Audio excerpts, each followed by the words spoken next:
એનું આ એક નાનું મોડેલ છે.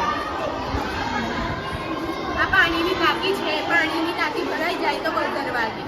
આનું નામ એનું નામ છે water level indicator. Very good. આ છે પાણી. આ છે વોટર કુલર.